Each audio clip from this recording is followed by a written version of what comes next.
আমি সশ্রদ্ধ চিত্তে তারেক রহমান সশস্ত্র চিত্রে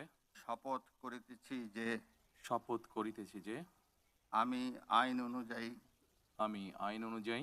সরকারের প্রধানমন্ত্রী পদের কর্তব্য বিশ্বস্ততার সহিত পালন করিব।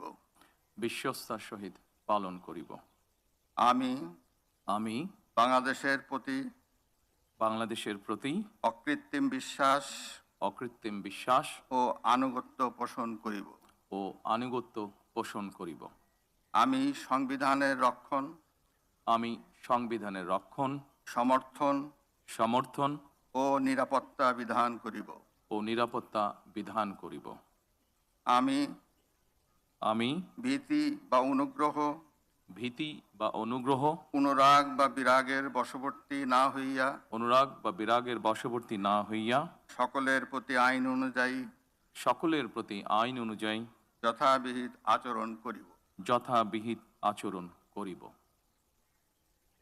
এবার মাননীয় প্রধানমন্ত্রীর গোপনীয়তার শপথ পাঠ পরিচালনা করার জন্য রাষ্ট্রপতি মহোদয়কে বিনীত অনুরোধ জানাচ্ছি। আমি তারেক রহমান সশস্ত্র চিত্রে শপথ করিতেছি যে সরকারের প্রধানমন্ত্রী রূপে যে সকল বিষয় আমার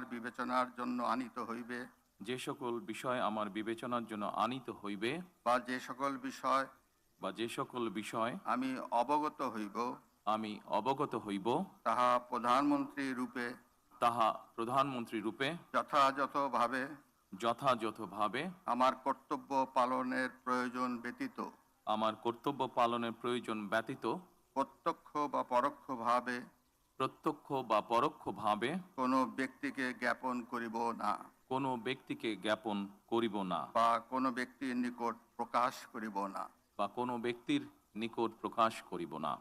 ধন্যবাদ। মাননীয় প্রধানমন্ত্রীকে পদের শপথ ও গোপনীয়তার শপথ স্বাক্ষর করার জন্য এবং স্বাক্ষর শেষে নির্ধারিত আসন গ্রহণ করার জন্য বিনীত অনুরোধ জানাচ্ছি।